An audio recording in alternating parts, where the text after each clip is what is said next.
पूरी दुनिया भारत की ताकत को मान रही है और दुनिया के कोने कोने से आवाज उठ रही है कि अगर मौजूदा विश्व परिस्थितियों में तनाव को कम करना है तो भारत को एक महत्वपूर्ण विकल्प के रूप में देखना चाहिए और भारत की भागीदारी के साथ युद्ध रोकने के प्रयास करने चाहिए। इसी बीच इटली की प्रधानमंत्री जॉर्जिया मेलोनी ने भी कहा कि भारत दुनिया में चल रहे युद्धों और संघर्षों को सुलझाने में बहुत अहम भूमिका निभा सकता है।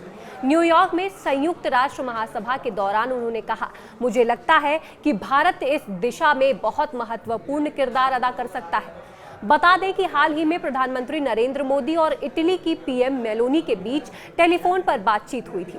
इस दौरान दोनों नेताओं ने विश्व और क्षेत्रीय मुद्दों पर चर्चा की थी, खासकर यूक्रेन में चल रहे संघर्ष को जल्द और शांतिपूर्ण तरीके से खत्म करने की जरूरत पर जोर दिया था।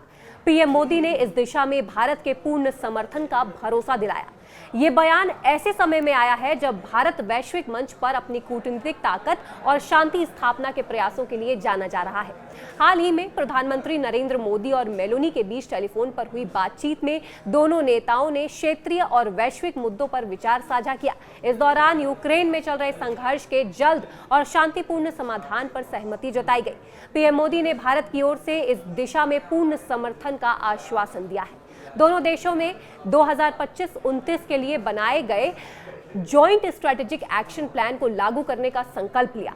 बता दें कि 17 सितंबर को पीएम मोदी के 75वें जन्मदिन पर मेलोनी ने उन्हें बधाई दी थी। उन्होंने एक्स पर लिखा था, भारतीय प्रधानमंत्री नरेंद्र मोदी को 75वें जन्मदिन की बधाई। उनकी ताकत, दृढ़ संकल्प और करोड़ों लोगों का नेतृत्व करने की काबिलियत प्रेरणादायक है।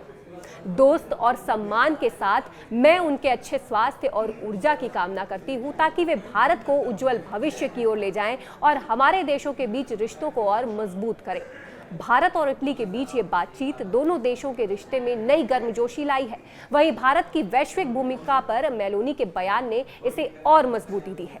मेलोनी ने भारत और इटली के बीच संबंधों को और मजबूत करने की इच्छा भी व्यक्त की।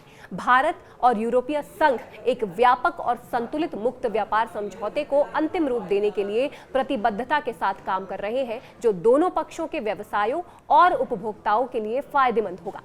इस खबर पर आपकी क्या राय है, हमें कमेंट करके जरूर बताएं।